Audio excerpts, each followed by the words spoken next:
ओम श्री गणेशाय नमः।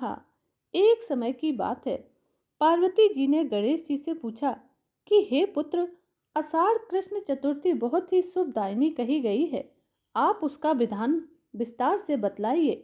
इस मास के गणेश जी का क्या नाम है और उनकी पूजा किस प्रकार से करनी चाहिए? गणेश जी ने कहा कि हे माता, पूर्व काल में इसी प्रश्न को युधिष्ठिर ने पूछा था और उन्हें भगवान श्री कृष्ण ने जो उत्तर दिया था वही मैं आपको बतला रहा हूँ। आप इसको ध्यान पूर्वक सुनिए। भगवान श्री कृष्ण ने कहा है कि हे राजन, गणेश जी की प्रीति कारक विघ्न विनाशक पुराण इतिहास और व्रत कथा को मैं तुम्हें सुनाता हूँ। तुम ध्यान पूर्वक सुनिए। हे कुंती पुत्र, आषाढ़ कृष्ण चतुर्थी के गणेश जी का नाम लंबोदर है। उनका पूजन पूर्व वर्णित विधि से ही करना चाहिए। हे महाराज, द्वापर युग में महिष्मती नगरी का एक महिजीत नाम का राजा रहता था। वह बड़ा ही पुण्यशाली और प्रतापी राजा था।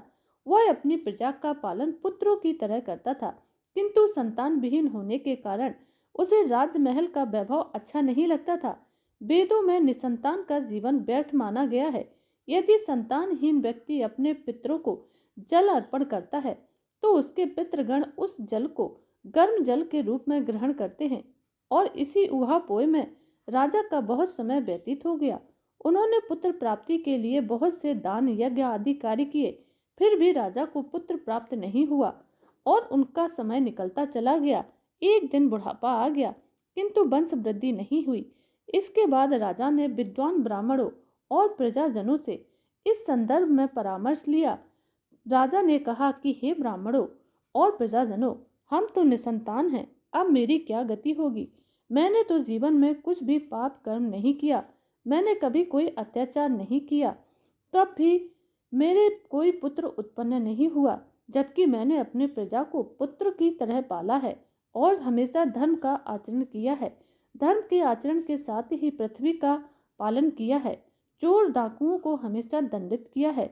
इष्ट मित्रों के भोजन की व्यवस्था की है। गायों का दान किया है। अपनी प्रजा का हमेशा पुत्रवत पालन किया है, फिर भी मुझे पुत्र प्राप्त नहीं हुआ है। राजा की बात सुनकर के ब्राह्मणों ने कहा कि हे महाराज, हम लोग वैसा ही प्रयत्न करेंगे जिससे आपके वंश की वृद्धि हो। इस प्रकार कहकर वह सभी लोग युक्ति सोचने लगे। सारी प्रजा राजा के मनोरथ की सिद्धि के लिए ब्राह्मणों के साथ वन में गई। वन में जाकर के वे लोग शीघ्रता से इधर उधर भ्रमण करने लगे। उन लोगों को उसी समय एक श्रेष्ठ मुनि के दर्शन हुए। वे मुनिराज निराहार रहकर तपस्या में लीन थे। ब्रह्मा जी के समान वे आत्म तेज से तथा सनातन पुरुष थे। संपूर्ण वेद विशारद, दीर्घायु, अनंत एवं अनेक ब्रह्म ज्ञान संपन्न से वे महात्मा थे। उनका निर्मल नाम लोमेश ऋषि था।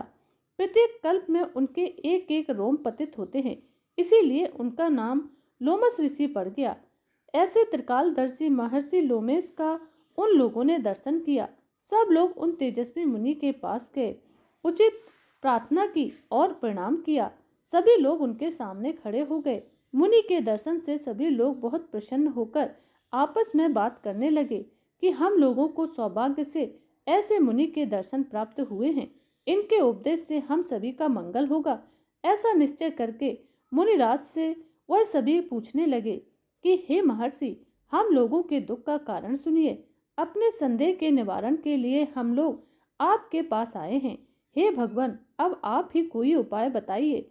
बड़े ही शांत भाव से लोमेश ऋषि ने पूछा, आप लोग इधर किस अभिप्राय से आए हैं और आपका क्या प्रयोजन है?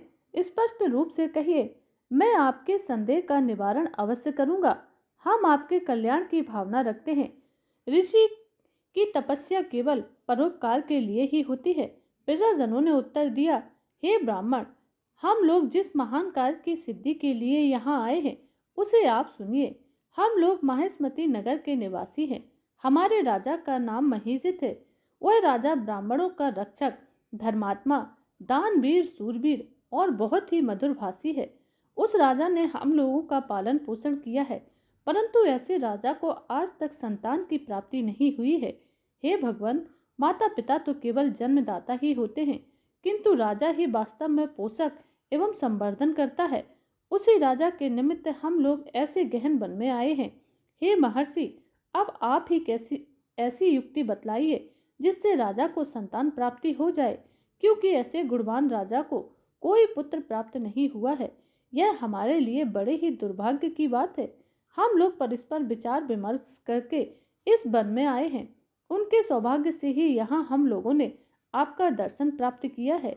हे ऋषिवर, किस व्रत का पूजन करें, दान करें और कर्म का अनुष्ठान करने से राजा को पुत्र की प्राप्ति होगी, वह सब कुछ आप हमें बतलाइए। प्रजा की बात सुनकर महर्षि ध्यान मग्न होकर राजा के उपकार के लिए कहने लगे कि हे ब्राह्मणों, आप लोग ध्यान पूर्वक सुनो। मैं संकट नाशक व्रत को बतला रहा हूँ। यह व्रत निसंतानों को संतान देने वाला और निर्धनों को धन प्रदान करने वाला है। ध्यान पूर्वक सुनिए। आषाढ़ कृष्ण चतुर्थी को एक दंत गजानन भगवान गणेश की पूजा करें।